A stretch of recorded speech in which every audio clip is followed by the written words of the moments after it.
pertama, Korea Utara. Yap, Korea Utara adalah salah satu negara yang paling ditakuti oleh Amerika lantaran dia memiliki persenjataan senjata nuklir yang akhir-akhir ini mulai sering diuji cobakan dan takutnya nanti arahnya diubah ke arah Amerika.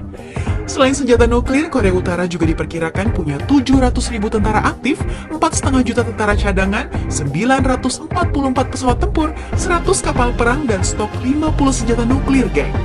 Menurut laporan yang beredar di media, Korea Utara memiliki 4 jenis senjata nuklir. Ada Nodong 2 yang memiliki daya penghancur sampai 1.300 km, Taepodong 1 yang punya jarak penghancur 2.900 km yang bisa ngancurin Jepang, Taepodong 2 yang jaraknya 6.700 km dan bisa menghancurkan sebagian besar Asia sama Rusia. Tapi yang paling bahaya justru Hwasong 14, cuma 16 meter aja panjangnya. Tapi kekuatan penghancurnya 9.500 km. Wajar ya kalau Amerika dan negara lainnya pada takut. Aduh, jangan sampai perang deh ya, geng. Masa Indonesia mau nembakin odong-odong? Kedua, Iran. Yap, Amerika juga takut sama Iran, guys. Selain karena Iran punya persenjataan yang cukup bikin ngeri, Iran juga punya 545.000 tentara aktif yang terbagi menjadi 2 divisi, guys. 420.000 di tentara nasional dan 125.000 di tentara revolusi. Tapi dua-duanya akur kok. Tugas dari tentara revolusi sendiri adalah melaksanakan operasi di luar negeri. Sedangkan tentara nasional hanya beroperasi di dalam negeri aja. Nah, tentara revolusi ini punya divisi elit yang bernama Quds. Jumlah personilnya diperkirakan sekitar 15.000 orang dan melapornya bukan ke Presiden Iran, tapi ke Supreme Leader of Iran yang lebih tinggi lagi dari Presiden. Sejak tahun 1989, posisi ini diduduki oleh Ali Khamenei dan memiliki kekuasaan untuk memilih pemimpin dari Presiden ke bawah. Menariknya, Amerika justru menyebut Quds sebagai organisasi teroris, geng.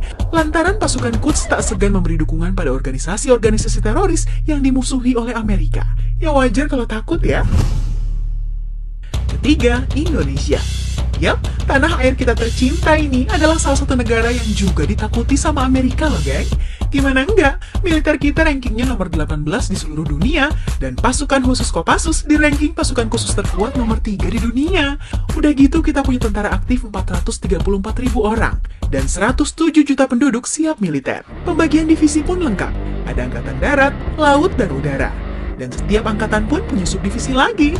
Darat punya Kopassus, udara punya Detasemen Bravo 90 atau Dan Bravo 90, laut punya pasukan Katak atau Kopaska, Batalion Intai Amfibi atau Yontaifib, sama Detasemen Jala Mangkara atau Denjaka. Material latihan tentara kita pun berbeda dengan tentara-tentara negara lain. Selain diajarkan strategi perang gerilya, tentara kita pun latihannya pakai peluru asli, nggak kayak di negara barat, pakai peluru kosong. Belum lagi kalau tentara kita semuanya diajari ilmu debus. Waduh, nggak mati-mati deh. Siapa coba yang nggak takut kalau tentaranya isinya Superman semua? Keempat, Cina. Kayaknya udah jadi rahasia umum ya, kalau produk-produk Amerika, termasuk iPhone yang kamu pegang, rata-rata diproduksi oleh Cina. Udah gitu, Amerika juga punya hutang sama Cina yang jumlahnya per Agustus 2017 ini ada di angka 1,2 triliun dolar, atau... Duh, itu berapa sih? Tahu banyak pokoknya. Cina juga punya tentara yang disebut The People's Liberation Army dengan tentara aktif sekitar 2,5 juta orang dan cadangan 2,3 juta, ya. Udah gitu, Cina juga punya senjata nuklir lagi.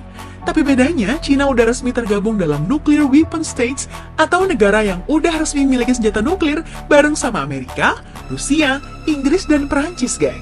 Udah utangnya gede, yang nagih utang juga tentaranya kuat, kelar-kelar. Terakhir, Rusia. Kalau yang ini nggak usah ditanya lagi, geng. Anyway, Rusia bisa dibilang sebagai negara yang memiliki persenjataan terbanyak. Militernya udah dilengkapi dengan 23.000 tank, 526 kapal perang, dan 4.000 pesawat tempur. Indonesia aja pesawat tempurnya beli dari Rusia. Udah gitu Rusia punya tentara aktif yang jumlahnya 1 juta orang, dan tentara cadangan yang jumlahnya sekitar 2,5 juta sampai 20 juta orang, geng. Eits, jangan lupa, Rusia juga punya senjata nuklir. Senjata nuklir Rusia ini adalah salah satu alasan yang bikin hubungan Amerika-Rusia kurang akur, geng. Karena di tahun 60-an, Rusia membangun fasilitas nuklir di Kuba yang dianggap ancaman perang. Dan kekuatan senjata nuklir Rusia ini lebih kuat dari Hwasong 14 punya Korea Utara. 10.000 km, geng, daya penghancurnya. Aduh, tolong dong, jangan ada perang. Nah, itu dia, geng. 5 negara yang paling ditakuti sama Amerika. Nggak nyangka kan kalau kita masuk juga?